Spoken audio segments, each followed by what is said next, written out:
Chapter 31. After the storm. I'm really sorry about that. The door had barely clicked shut behind Itsuki and Chitose before I turned to Mahiru to apologize. Today was a lot.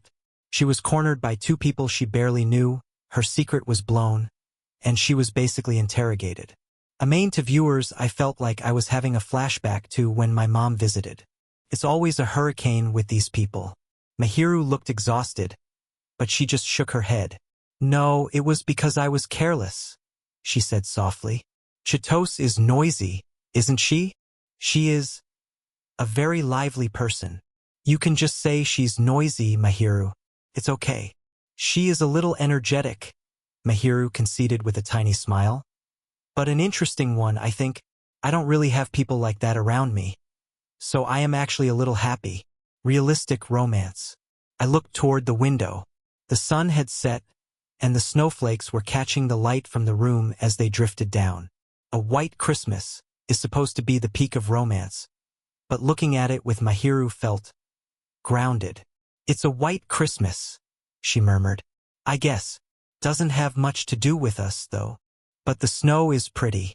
Is that not fine? I suppose. As long as it doesn't snow so much that it paralyzes public transport. Moderation is best. Mahiru giggled. You're being so realistic, Amane-kun. People can't live on romance alone, Mahiru. I guess so. The secret is out. Mahiru stood up to go grab our dinner from her place. I made beef stew. I also have roast turkey, though two people alone can't finish an entire one. I never even considered roasting a whole turkey, I admitted. That is because you cannot cook, Amane-kun. Tomorrow's lunch will be omelette rice using the leftover stew. I'll go get the pot. As she slipped out to her apartment, I sat there in the quiet. To viewers, I should be relieved. Itsuki and Chitose know the truth. They promised to keep it a secret, and I don't have to hide anymore. But I felt this weird gloominess. Up until today, this was our secret. Just me and her. Now that other people are in on it, it feels like the walls of our private little world have been knocked down a bit.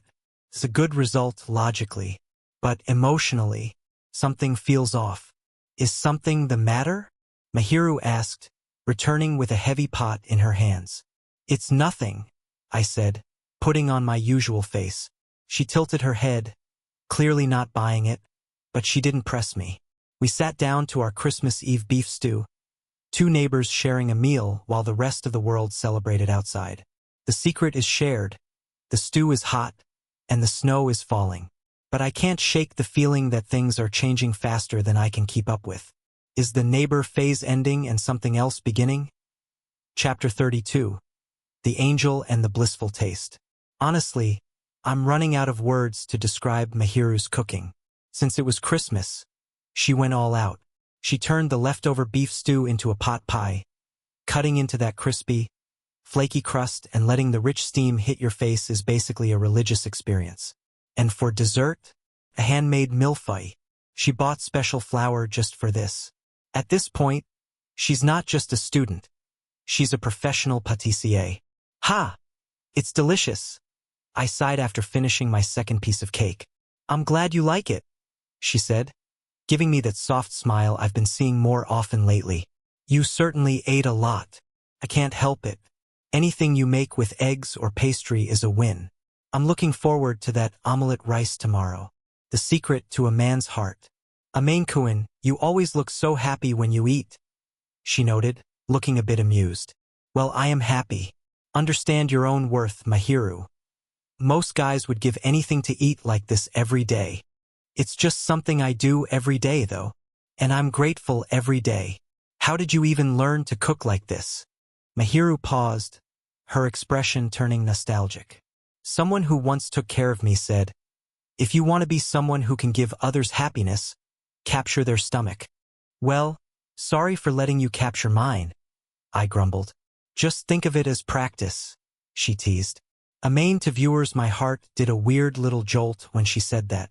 She mentioned the person who raised her, not her parents, but a woman who actually doted on her and taught her the taste of happiness.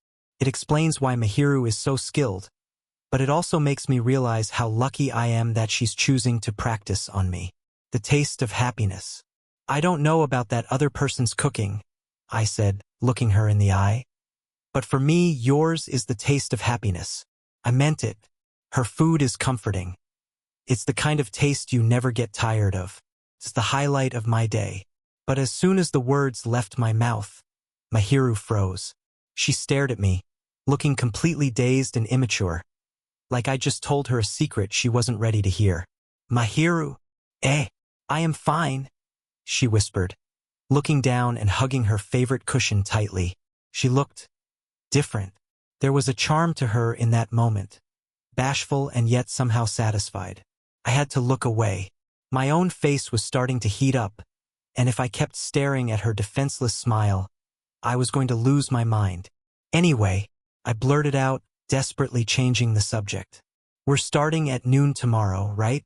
For the game marathon.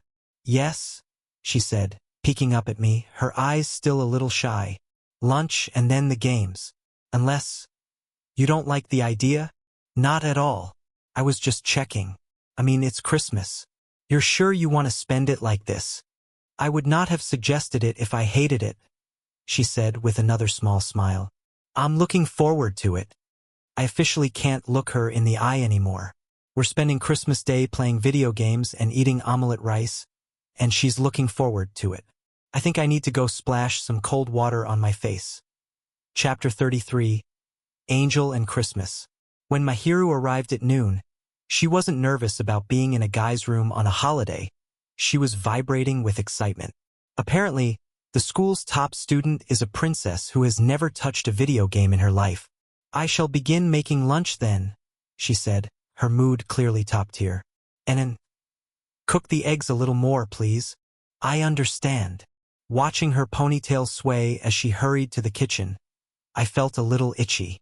To viewers, I had to remind myself. She's not excited to spend Christmas with me. She's just excited to see what a video game is. Still, seeing her so genuinely happy over something so simple, it makes me want to be the one to show her everything she's missed. The no-skill angel. After lunch, we sat on the sofa. I handed her the controller for a classic 2D platformer. It was a struggle. The poised, elegant Mahiru was flailing her arms, looking back and forth between the buttons and the TV in complete confusion. If you want to move, use the stick. Use this button to jump. I cannot win, she muttered after dying to the very first enemy for the 10th time. You haven't even progressed an inch. You are noisy, she pouted, her eyes fixed on the screen with the intensity one usually only see when she's studying for finals.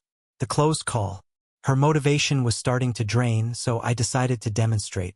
Without thinking, I leaned over and put my hands over hers on the controller to show her the timing. Look, when the enemy speeds up, just time it here and jump. The character cleared the gap. Whoa! Her eyes widened, her face lighting up with genuine joy. I smiled, looking down at her, and then I realized, because I was leaning over her to reach the controller, we were closer than we'd ever been. Our elbows were touching. I could feel her warmth and catch that faint, sweet scent she always has. She turned her head, and our faces were inches apart. Sorry, I bolted back to my side of the sofa. To viewers, my heart was hammering against my ribs. I was terrified I'd offended her. She hates being touched by guys. But when I looked at her, she wasn't repulsed. She was just dazed, her face turning a deep shade of pink. It is fine, she whispered. I don't hate it. You are not someone I don't know, after all. The human gyroscope. Since the platformer was a bust, we switched to a racing game. That's when it got even more ridiculous. Mahiru started tilting her entire body to the left and right with every turn, as if she were actually in the car. Mahiru, the controller doesn't have a sensor. You don't have to tilt. She didn't hear me. She was in the zone. Then, on a particularly sharp curve, she tilted so far that she literally landed pomf right against my side. I am not doing this on purpose, she cried, realizing she was leaning on my thigh. I know. I tried to stop my lips from shaking, but I couldn't help it. I reached over to help her sit back up. She felt so light, so slender, like she could snap if I wasn't careful. I finally lost it and burst out laughing. "Are you taking me for a fool?" She pouted, her cheeks bright red. No, I just think you're cute." "The cute you refer to is like looking at a child," she huffed, turning her head away with a humph. I called her cute to her face. I think I've officially lost the harmless neighbor title, even if she doesn't realize it yet. Christmas in the gaming chair. Not exactly a movie romance, but I wouldn't trade it. Chapter 34. Angel and the Christmas Present. After a few minor pouts and almost fusses, Mahiru got back into the zone. It took her about 2 hours of crashing into walls, falling into the mud, and driving at a snail's pace, but she was finally starting to grasp how to handle a racing game. I sat next to her, splitting the screen to join in, but it was hard to focus. Every time she leaned into a turn, she'd tilt her body so far her head would almost graze my shoulder. That sweet, familiar scent of hers was everywhere. "How are you so fast?" she asked, looking at me like I was using some kind of black magic. "I've played this track 1,000 times. It's just muscle memory." Eventually, I switched it back to single player. I didn't want to crush her confidence. I watched her struggle, improve, and stay focused. That hard worker side of her applies to everything, even Mario Kart. I couldn't help but snicker, which earned me a few slaps to my thigh and a whispered, "A main kuin no baka." A main's an idiot. The victory smile. Then it happened. The screen flashed. First place. Mahiru stared at the glowing words, looking prouder than if she'd just topped the national exams. She looked at me, her usual aloof face melting into a smile so innocent and pure it felt like my sanity was being eroded. A main to viewers, I swear. That smile was dangerous. It was so sweet, so doting, that I actually reached out to pat her head like she was a kitten. I caught myself at the last second and pulled my hand back, pretending I was just checking the time. "Yeah, totally. I finally did it," she whispered. "You did. I saw how hard you worked for that." The grandpa in the red suit. "Here," I said, reaching into a cupboard and pulling out a small box. "A reward for coming in first." "Eh? There's no need for that. Just pretend it's from a certain fat, white-bearded grandpa." I handed her the Christmas present I'd been holding on to. It wasn't anything flashy. I know she hates expensive, branded stuff, so I chose a simple, high-quality leather key case engraved with a pattern of vines and flowers. "You can use it for that extra key I gave you," I muttered. "I will graciously use this," she said, tracing the leather. "You have keener eyesight than I expected, a main kuin. Usually you just wear sweatshirts and jerseys, so I thought your fashion sense was, well, terrible." "Hey, I just like being comfortable. Shihoko-san sent me a photo of you dolled up, you know," she teased. "She said you look handsome when you actually try." A main to viewers, note to self. Change mom's contact name to The Traitor. I can't believe she's leaking my old middle school photos. I told Mahiru that look didn't suit me, but then she did something that stopped my heart. The unfiltered view. Mahiru reached out. Her small, white palm lifted the bangs away from my face, touching my forehead. For a second, the world felt too bright. I haven't had my hair out of my eyes like that in front of anyone in a long time. "Your eyes look livelier than they used to," she whispered, staring into them as if she were looking for something. I felt completely exposed. To pay her back, and to stop my heart from beating out of my chest, I reached out and tucked a strand of her hair behind her ear, exposing her face too. Up close, she was unbelievable. No magazine photo or Instagram filter could touch this. Her beauty was undoctored and overwhelming. She seemed to realize how close we were. Her eyes blurred for a second, and she hurriedly pulled her hand back, looking down at the cushion. I too have a Christmas present for you," she stammered, handing me a wrapped item before standing up abruptly. "I shall go prepare dinner now." She practically ran to the kitchen. I sat there holding my gift, wondering when the room got so hot. I have a key case, she has a present for me, and we both have faces that are probably the color of a strawberry shortcake. Christmas is almost over, but I think the neighbor wall just took another major hit. Chapter 35. The Angel and Her New Year Plans. The vibrant reds and greens of Christmas disappeared overnight, replaced by the traditional Japanese pine and bamboo decorations of the new year. The world moves fast. I was walking home, burying my face in the monotone checkered muffler Mahiru gave me for Christmas. To viewers, I never used to be a muffler guy, but she told me it was important to protect the neck. Since it's from her, I wear it every day. It's warm, it's trendy, and honestly, it makes me feel a bit more put together than my usual sweatshirt and jeans combo. Plus, it smells a little like her. Wait, did I just think that? Forget I said that. I was carrying a heavy bag of groceries for tonight's hot pot. Mahiru insists on balanced nutrition, so there were more vegetables than I'd usually buy for myself, but I also snuck in some sliced rice cakes and ramen to finish off the soup. Welcome back, Mahiru said as I walked through the door. And I'm back.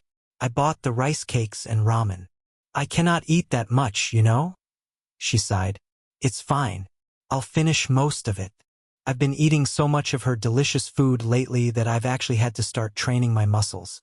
I want to gain weight, but I'd rather it be muscle than fat. I handed her the bags and went to wash my hands. The lone New Year. After a dinner that was, as always, incredible, I brought up the next big holiday. So, Mahiru, how do you normally spend the New Year? I find it pointless to head back during the holiday, she said, her voice flat. So I remain here. The silence that followed was heavy. I knew her relationship with her parents was cold, but hearing her say she'd be staying in this apartment complex, alone, while the rest of the world celebrates with family, it didn't sit right with me. You are going back to your hometown, Amain-kun, no? She asked. I guess. My parents told me to show up. I looked at her. For just a split second, her eyes seemed colder, more forlorn. She had already accepted that she'd be spending the start of the year in total silence. A change of plans. Actually, I said, thinking about my mom's constant texting and Mahiru's empty apartment. I get the feeling that if I go back now, I'll just be interrogated about you the whole time. Mom already talks to you more than she talks to me anyway. That would be tough for you, she admitted. Yeah, so I think I'll skip the New Year trip. I'll go back during spring break instead. If it's not too much trouble, I'd rather stay here and have dinner with you like usual. Mahiru blinked, her expression shifting. I see. I want to eat your tashikoshi soba. You're crossing noodles. I added. You are quite the glutton, she teased, but her eyes weren't cold anymore. Can't help it. It's your cooking. Even though it's just soba from the market, that's good enough for me. You are eccentric, Amain-kun. Shut up, I muttered, but I could see the tiny smile on her face. Thank you very much, she whispered, hugging her cushion tightly. She didn't say what she was thanking me for, and she didn't need to. Her face looked brighter than it had all day. So the New Year's trip is canceled. My parents are going to kill me, but I can't leave her alone. Is this neighborly duty, or am I just looking for an excuse to eat more of her cooking? Chapter 36. The Angel and Preparing for the New Year. December 31st. New Year's Eve. The air outside was frantic, but inside my apartment, it was a different kind of busy. I was currently pinned to the sofa, watching Mahiru's back as she worked in the kitchen, her apron strings tied neatly. Mahiru-san? What is it? Is it really fine for me to just laze around like this? To viewers, since we decided to spend the New Year together, Mahiru insisted on making oschi, traditional New Year food, from scratch. I told her we could just buy some, but she pointed out, very logically, that we'd missed the pre-order window. Now she's doing the work of a professional housewife, and I feel like a total freeloading bum. You may feel uneasy having nothing to do, she said, not even looking back as she stirred a pot. But do you honestly think you can contribute to this process without causing trouble? Nope. I guess so. It is better for you to remain there obediently. The division of labor. It's not like I've done nothing. Yesterday we did a deep clean. I moved all the heavy furniture and appliances so she could scrub behind them. My muscles are still screaming from that, which is why she's being merciful today. Please rest, she said. You did the heavy lifting yesterday. I enjoy cooking, so this isn't a burden for me. Still, I felt guilty. I decided the least I could do was handle lunch. I went out and bought a sandwich pack and some café au lait for her, and onigiri for myself.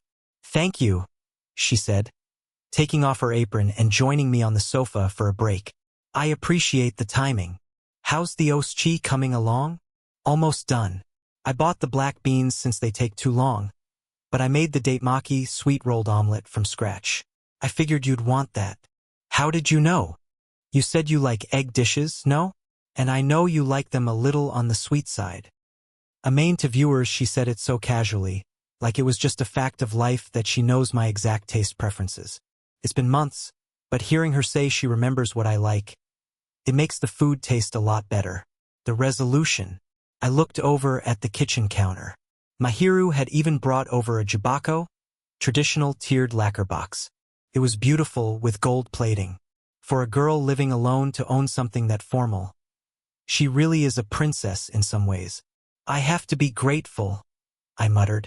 "When I started living alone, I never expected to be so well fed by the end of the year. I am personally amazed you survived until I met you," she shot back. "That's harsh. I can survive on convenience store food, you know. That is not living, Amain Kuin. That is just surviving. It's unhealthy." She sighed, and then she gave me a look that made my heart skip a beat. A look of pure, stubborn determination. "With me living next door, I will not allow any unhealthy habits. I am making sure you eat even better next year. Amain to viewers next year." She said it like it was a given that we'd be together through the next 365 days. I got embarrassed and looked away, which she completely misinterpreted as me wanting to slack off. It took me 10 minutes to convince her I wasn't planning on reverting to a junk food diet the second she wasn't looking. So, the menu for next year is already set. More vegetables, more home cooking, and more Mahiru. I'm not exactly complaining. Is it weird that I'm more excited for a quiet night of soba than I ever was for a party? Chapter 38. The Defenseless Angel. Amain to viewers, guys. I am in the middle of a full-blown existential crisis. It's 1 a.m. on New Year's Day, and the angel of the school is currently unconscious on my shoulder. This isn't a drill. My brain is basically 404 error file not found right now. She was sleeping so soundly it was actually terrifying. It's one thing to be trusted, but this is I trust you with my entire existence levels of sleep. I wanted to slam my head into the wall just to distract myself from the fact that a very pretty, very soft, and very nice-smelling girl was leaning her entire weight on me. The emergency protocol. I spent 10 minutes in complete mental chaos, trying to figure out how to handle this without being a creep. My brain gave me 3 choices. Hashtag the plan. The why this is bad factor. 1. The wake-up call. She spent the whole day cooking oschi for me. Waking her up feels like a crime against humanity. Point 2. The Resident Evil move. Carry her to her place. That means searching her clothes for keys and entering her apartment at 1 a.m. Yeah, that's a get arrested speedrun. Point 3. The bed swap. Put her in my bed and I take the sofa. Safest option? Yes. Am I going to be a mental wreck forever? Also yes. Amain to viewers, I went with option 3. God help me. The Princess Carrie. I slid one arm under her back and the other under her knees. She was light, like dangerously light. I navigated the bedroom door like I was carrying a box of nitroglycerin. One wrong move and the angel wakes up to find me kidnapping her. I finally laid her down on my bed. Seeing her head hit my pillow, it did things to my heart rate that probably aren't healthy. Vibe check. Rhythmic breathing, totally out cold. The look. Her face has this innocent, naive quality when she sleeps. No angel mask. Just Mahiru. The reality check. I knelt by the bed for a second, just trying to process. Amain to viewers, I'm glad she trusts me, but it also kinda stings. It's like she doesn't even see me as a boy. I'm just Amain Kuin, the harmless guy who can't cook for himself. If she saw me as a man, would she really be this defenseless? For a split second, a darker part of my brain went, hey, the bed is big enough for 2. I shut that down immediately. I like being able to look her in the eye, thanks. If I did that, she'd wake up and give me a look so cold I'd literally freeze to death. I reached out and touched her hair. It was silky, glossy, and didn't get caught on my fingers at all. How does she keep it this perfect? I let my fingertips graze her cheek. Her skin was like white porcelain. Cool, moist, and incredibly soft. Seriously, you, I whispered, giving her one last wry smile. Good night. I'm currently writing this from the sofa. It's cold, my back already hurts, and my bed officially belongs to the angel. I have a feeling the New Year's morning conversation is going to be the most awkward 5 minutes of my life. Chapter 39. The Angel and the Shame from Waking Up. The first morning of the new year was quiet. Too quiet. No sounds of chopping vegetables. No hum of the stove. Just the sound of birds chirping and the ticking of the clock. I woke up on the sofa feeling like a human pretzel. My back was stiff, my neck was killing me, and my brain was immediately flooded with the memory of who was currently occupying my bed. Amain to viewers, I needed a change of clothes, but mostly, I just needed to make sure she hadn't turned into a popsicle or something. I creaked the door open. Mahiru was still out cold, but she'd shifted in her sleep. Her hair was spread across my pillow like a river of silk. It was dangerously aesthetic. The kitten phase. She looked so relaxed. Usually, she's got that angel guard up, but right now, she was making these tiny coo-coo sounds. I knelt down by the bed, and honestly, she looked more like a pet than a person.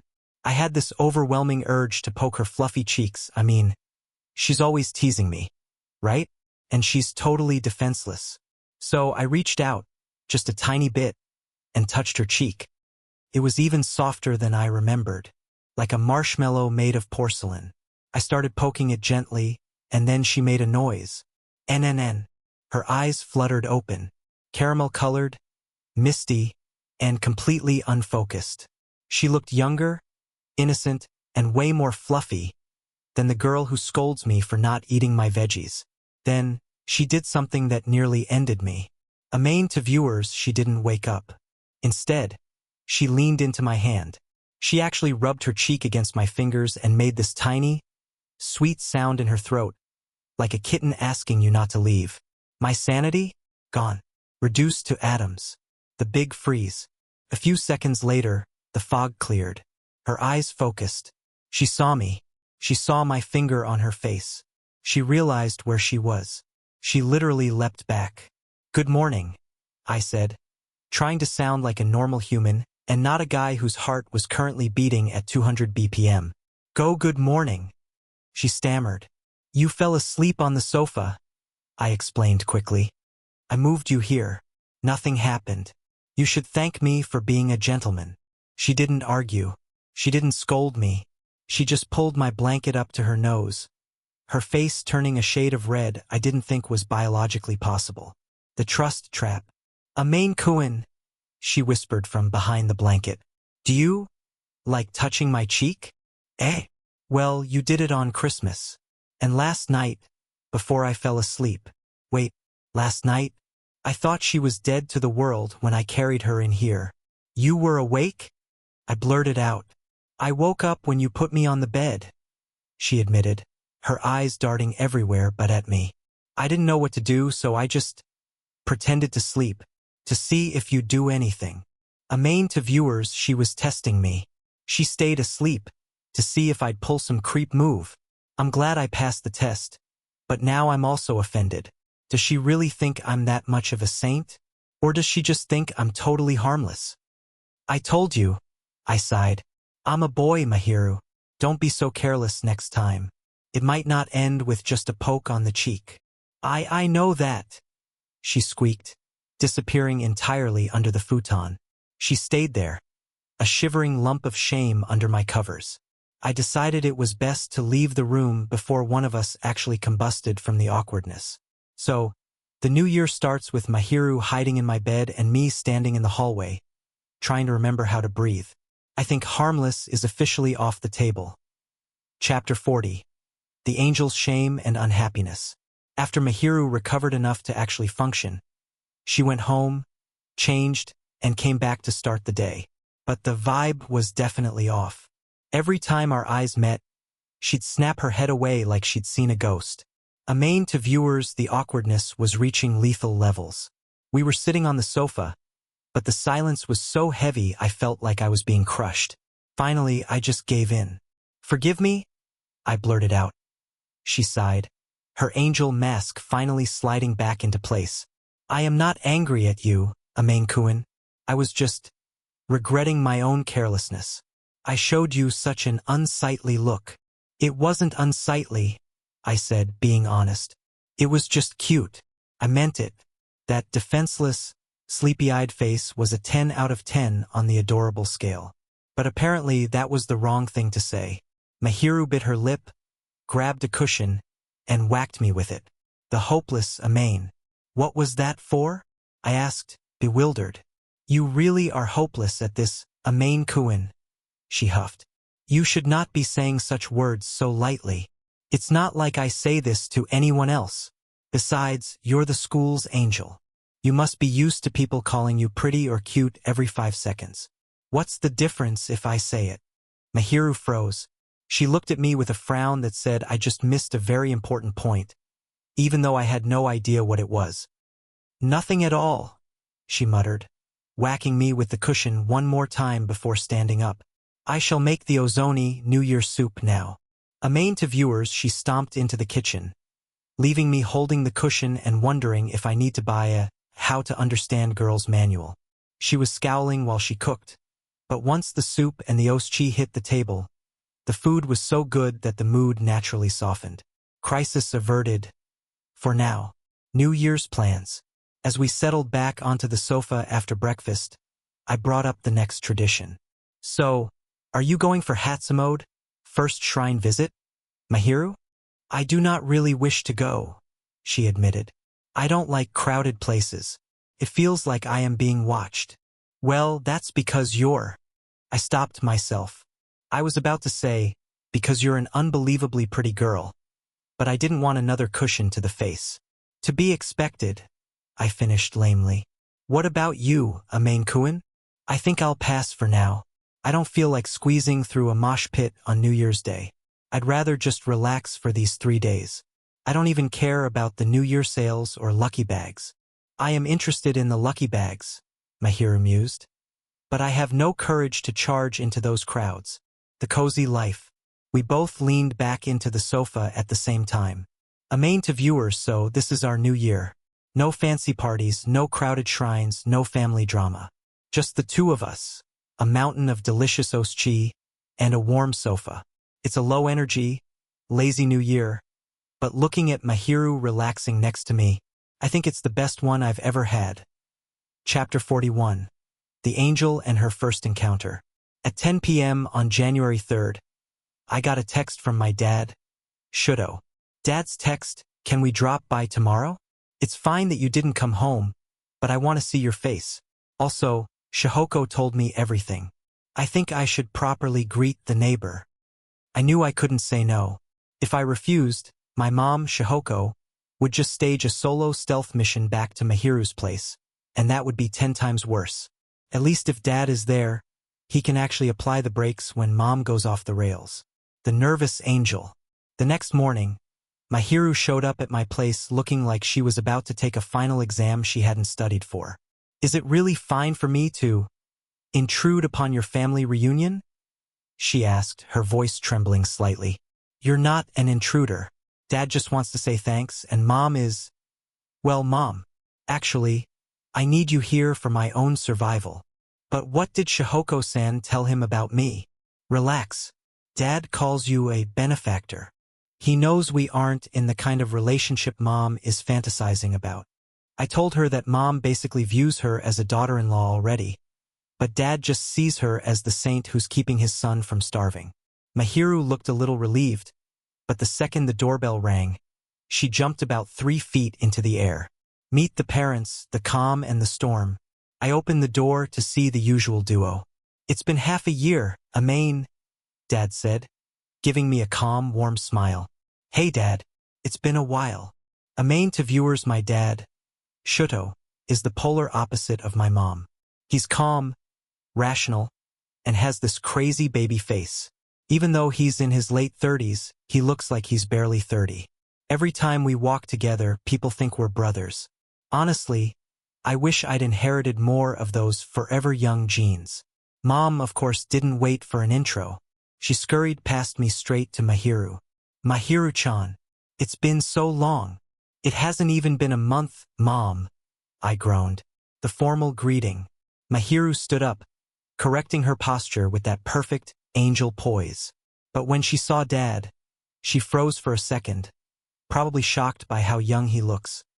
Nice to meet you, Dad said, giving a perfect formal bow. I'm Amane's father, Shuto Fujimiya. I've heard from Shihoko that you've been taking care of our son. Thank you truly. Nice to meet you, Mahiru replied, bowing back just as gracefully. I am Shina Mahiru. Actually, I have been the one in Amane-kuin's care. Oh, don't be humble, Mom chimed in. Amane is so sloppy. Sorry for being sloppy, I muttered. Dad turned to me. Amane, have you been thanking her properly? You know women are to be treated with respect. I do my best, Dad. The flaws. I really don't know how to thank you, Dad said to Mahiru. I heard you even made him Oschi. I've been helping her out where I can. I cut in, feeling a bit defensive. Yes, Mahiru added, looking at my dad with a soft expression. Surprisingly, Amane-kun is quite concerned about me. How surprising is surprisingly? I grumbled. He might appear crude, Mahiru continued, but he does pay attention to detail. Dad laughed. It sounds like you two are on great terms. Do correct him if he does anything wrong, Shina-san. He's an honest boy, even if he doesn't look like it. Amane-kun is very kind, Mahiru said, her voice trailing off. As for anything I dislike, well, there's maybe just a little. So there is a flaw, Dad joked. Mahiru started stammering, unable to find the words to describe what she disliked about me, while Mom just burst out laughing like she knew exactly what Mahiru was thinking. So the meeting went well. Dad is a fan, Mom is still obsessed, and Mahiru didn't run away. But now I'm dying to know, what exactly is this flaw she was about to mention? Chapter 42. The Angel's Admiration. Mahiru insisted on being the one to serve the tea.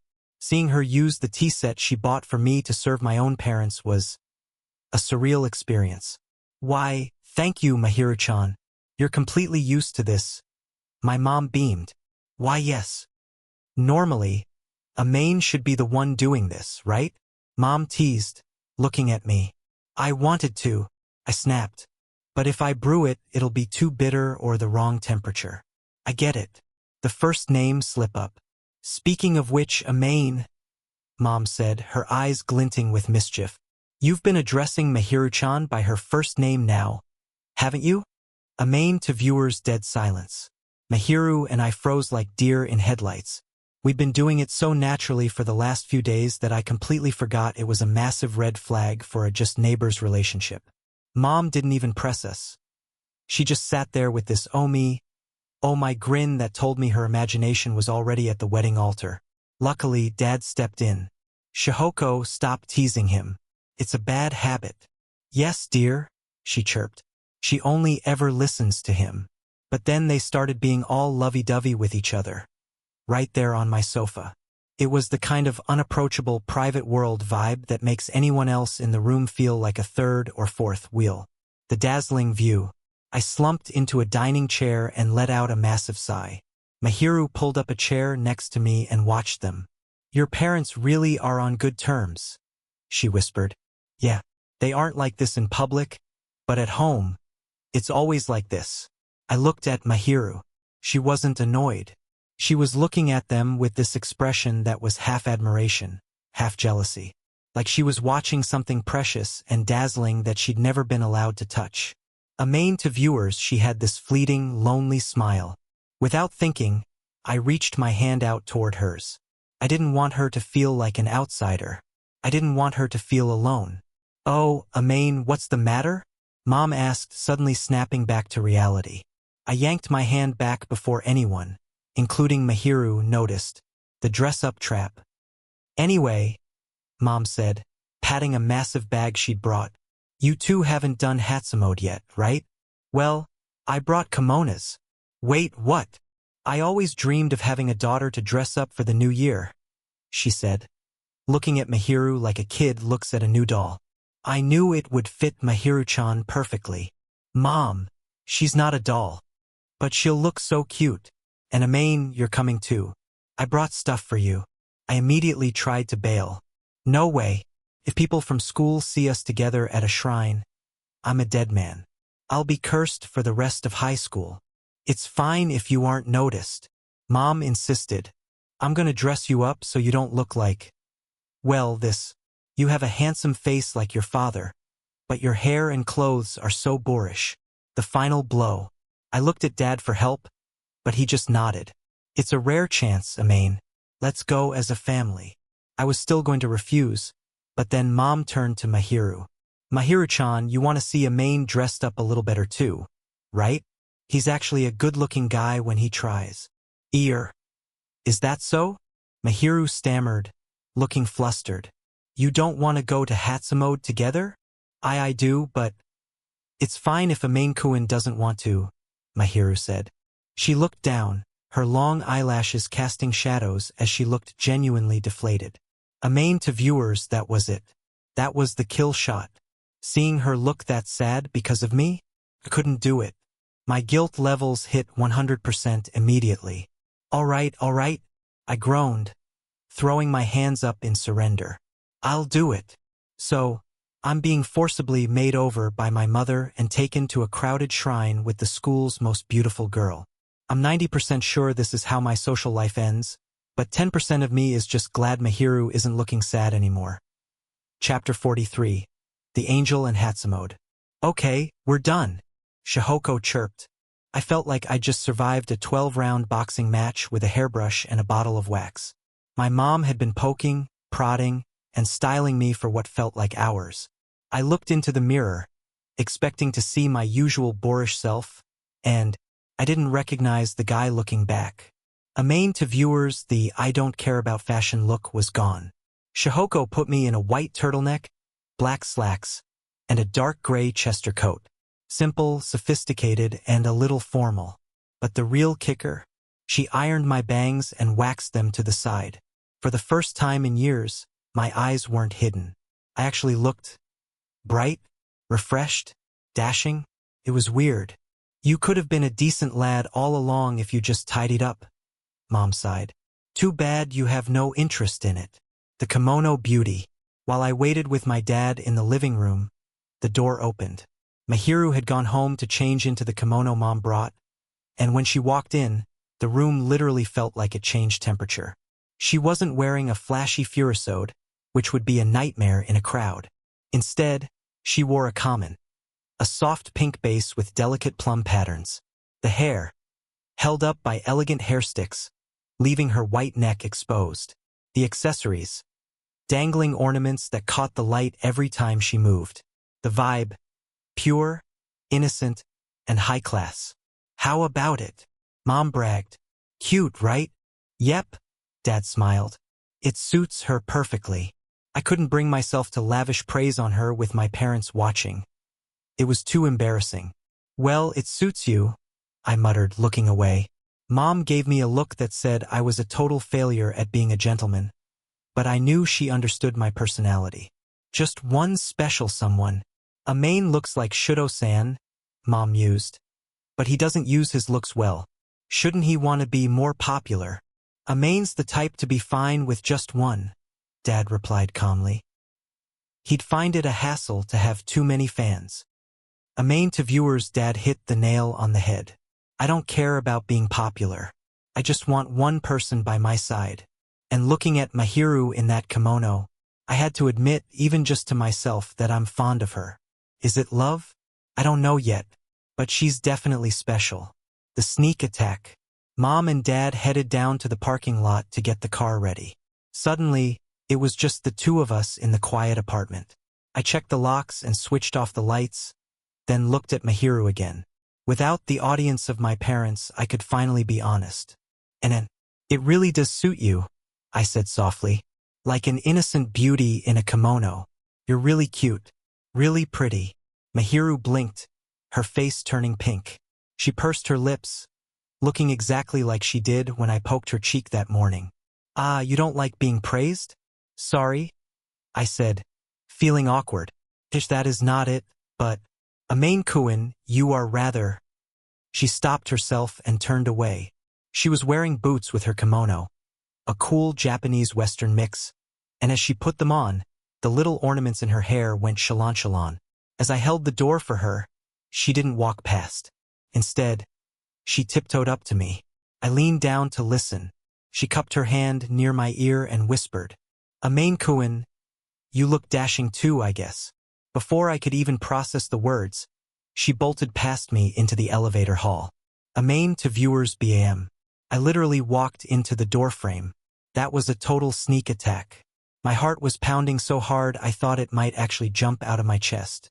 By the time I made it down to the car, my face was still sizzling, and my parents were giving me the most skeptical looks I've ever seen. The harmless neighbor is officially dead.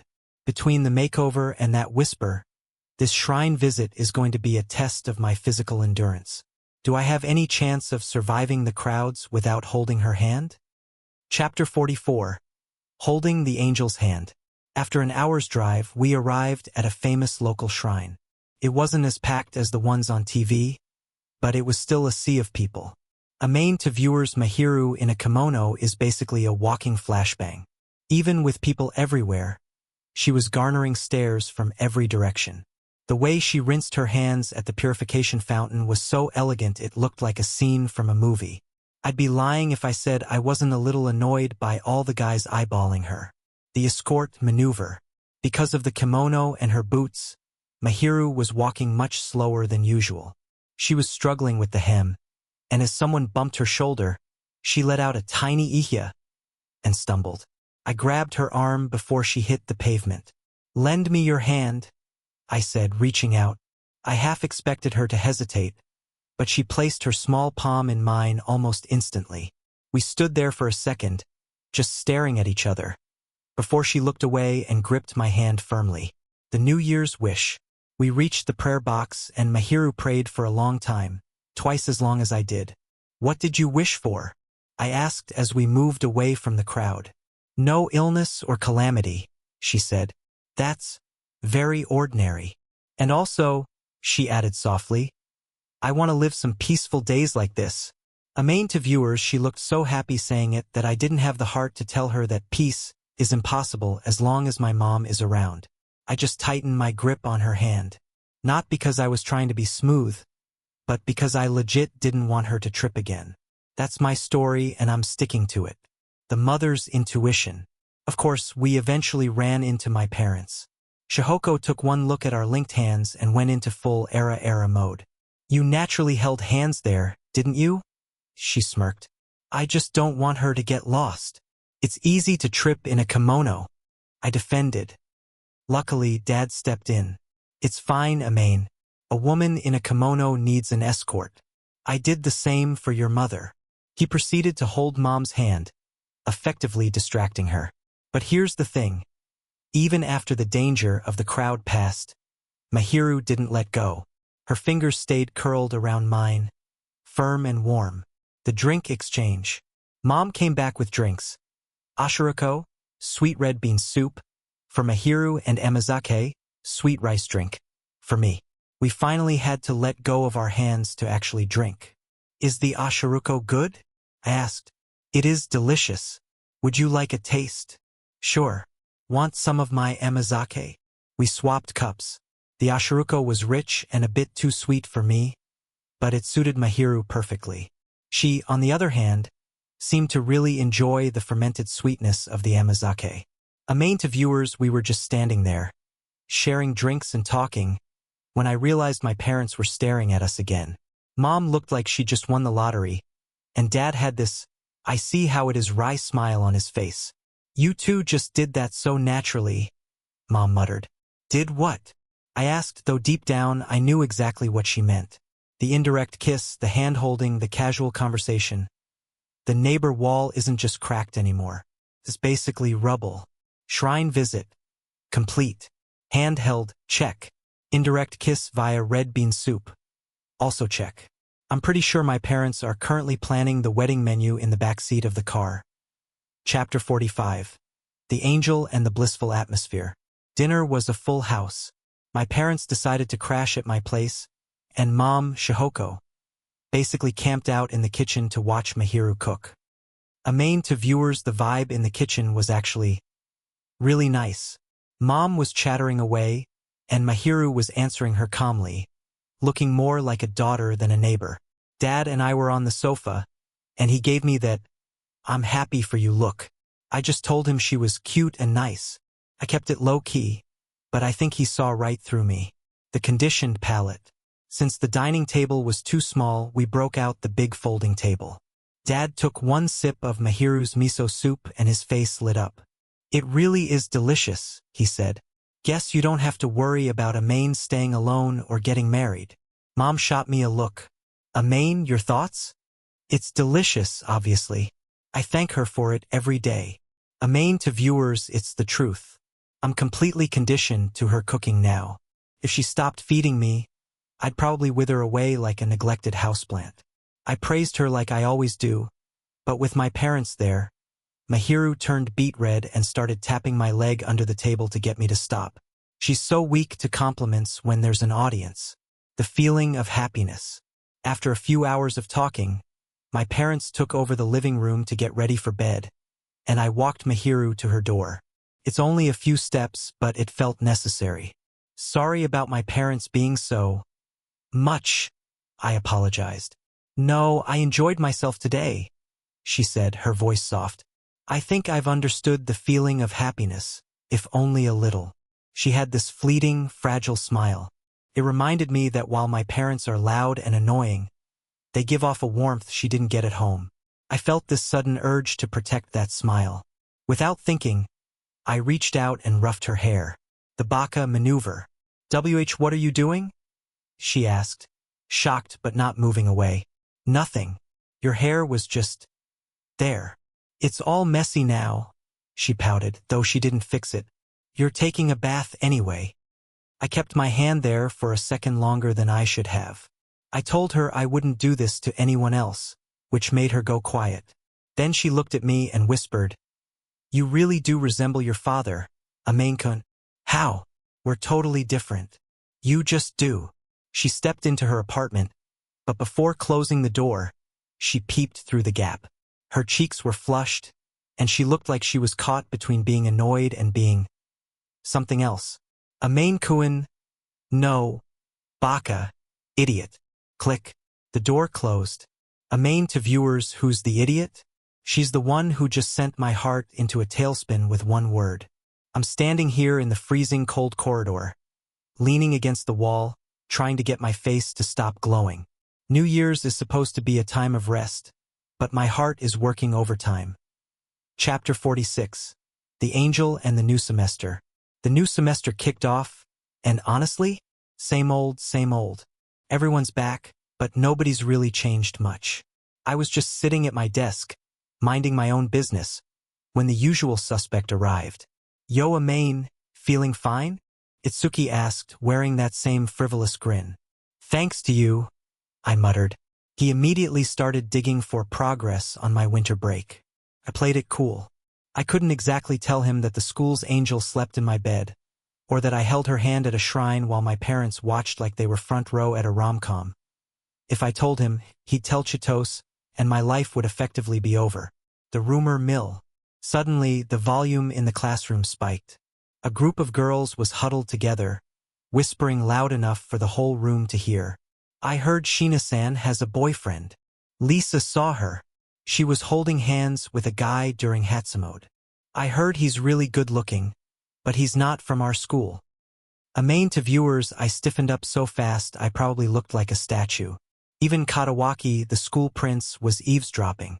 Itsuki just leaned over and looked at me. Then he did the unthinkable. He reached out and lifted my bangs. "You keep it hidden," Itsuki whispered.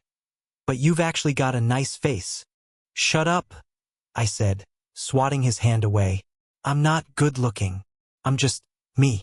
And the last thing I need is people connecting the boorish neighbor to the guy at the shrine." The debrief. That evening, Mahiru was back at my place for dinner. She looked exhausted. Apparently, being the subject of the school's biggest rumor is a full-time job. Does holding hands automatically make me a boyfriend now? I asked, feeling a bit guilty. I do not know, she sighed. I denied it and told them you were just an acquaintance. We just have to wait for it to blow over. I looked at her. Well, I'm sorry. You can obviously do better than me. I'm just an ordinary guy and you're… well, we don't exactly look like a match. The angels counterattack. Suddenly, Mahiru's voice went from gloomy to forceful.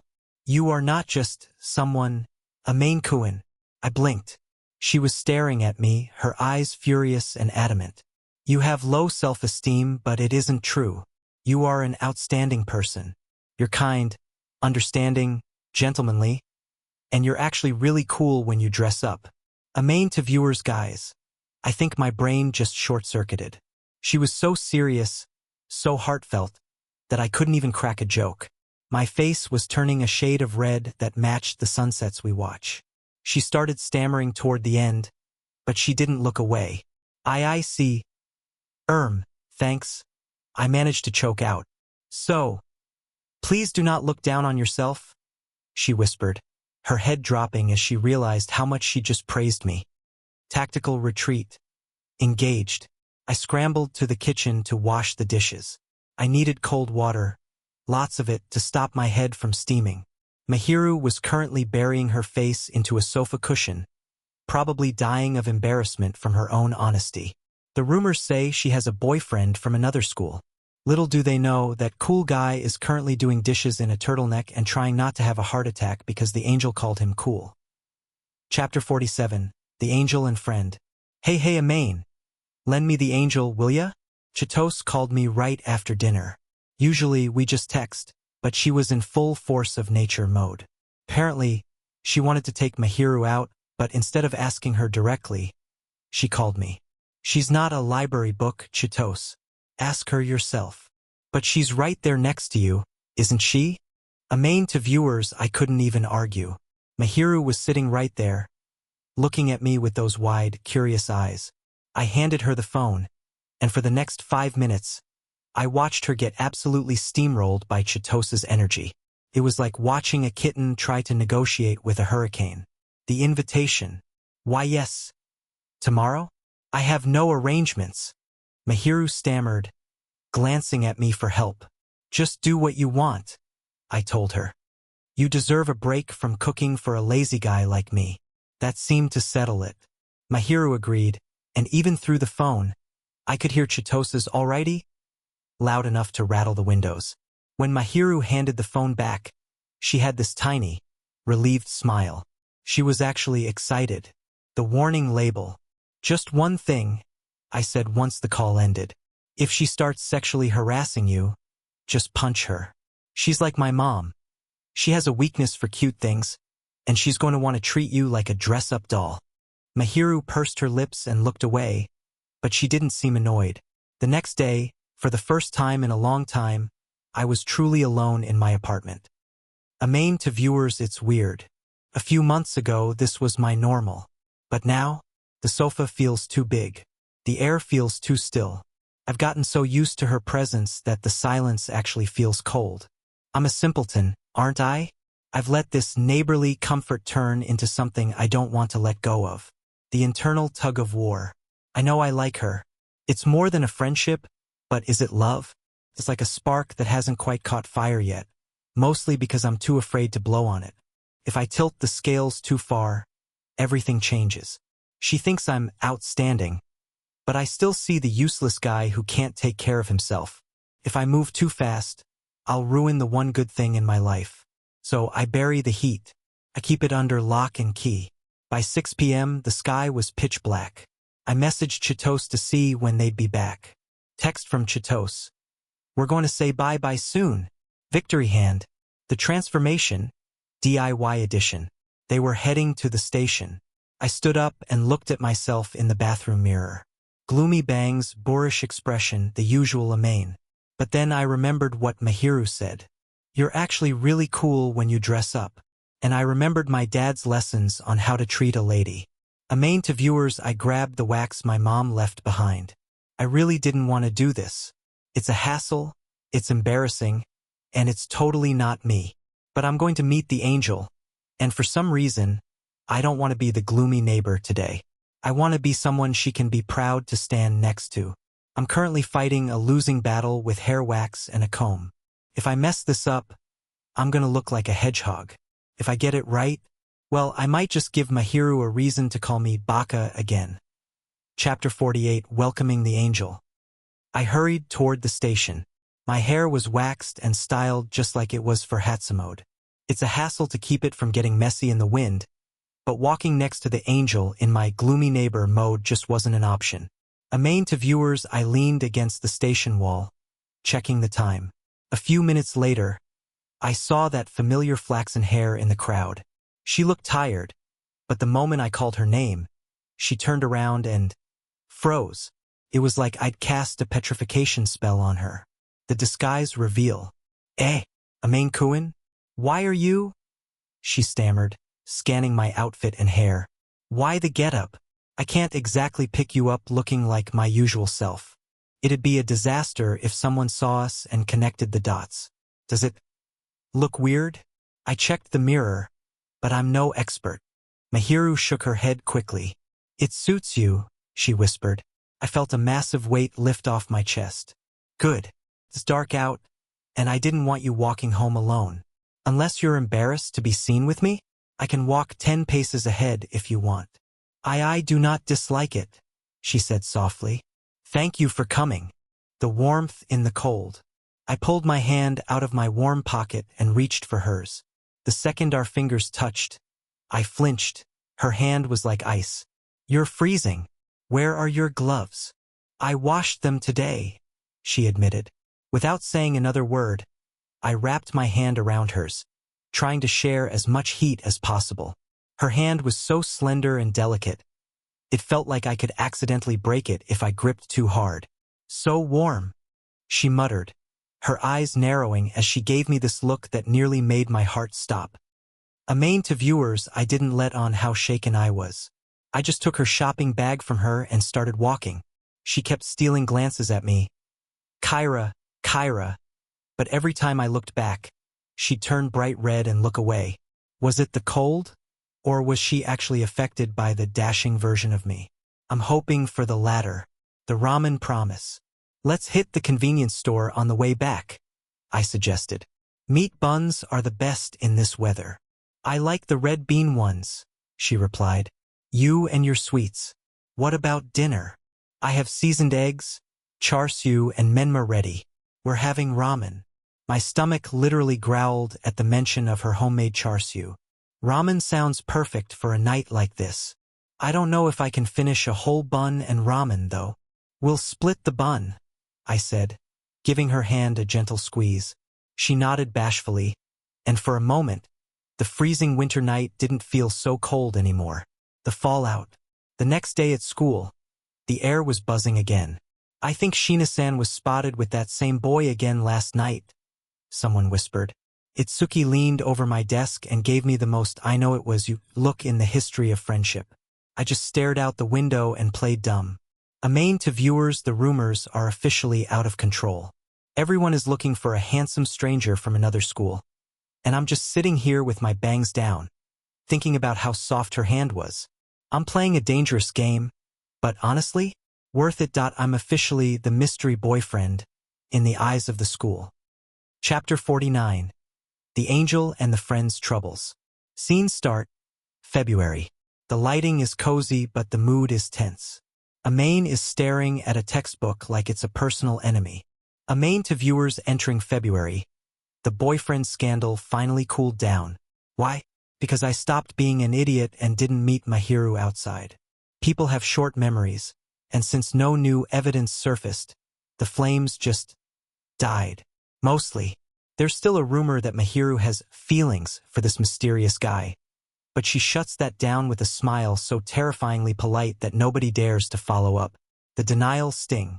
Chitose told me Mahiru looked genuinely intimidated in the halls, which meant she really hated the rumors. I should be relieved, right? But honestly, Knowing she's vehemently denying being with me hurts a little. Just a tiny bit. But hey, we're just neighbors. No love involved. Just two people living next door, sharing dinner every night. Totally normal. Amen to viewers. Sighs. Speaking of February. The most romantic time of the year for high schoolers. Or, as I like to call it, final exam season. The uninvited guest. Hey, why is a high school boy in his blooming stage having such boring thoughts? Chitos had basically phased through my front door. She was sprawled on my sofa, looking at me like I was a glitch in the Matrix. Mahiru was in the kitchen brewing tea, leaving me alone with the human whirlwind. I don't know if I have a blooming stage, I countered. But I do know I have a math grade to maintain. Liar. Any guy with a pulse should be talking about Valentine's Day right now. I don't do youth, Chitos. I'm an herbivore. Don't kid around, she leered at me. She knows the truth, which makes her teasing 10 times more lethal. The male perspective trap. Chitos leaned in, ditching the jokes for a second. I need help. I want to give Iken Itsuki something trendy this year. Not just melted store-bought chocolate. I want to hear what a boy thinks. Ask Mahiru. I'm just somewhat a guy according to you. Oh, you're a real guy, Amain. Most guys alone with a girl like Mahiru would, move. I didn't flinch. That only happens when the other person agrees. We aren't in that kind of relationship. I'm not going to do something she'd hate. Wow, you really are well-raised. Chitos softened. Your thoughts are dangerously healthy. Amain to viewers, she calls it healthy. I call it self-preservation. Do I have desires? I'm not a monk. Mahiru is charismatic, beautiful, and currently making me tea. But I'd rather die than make her cry or lose her trust.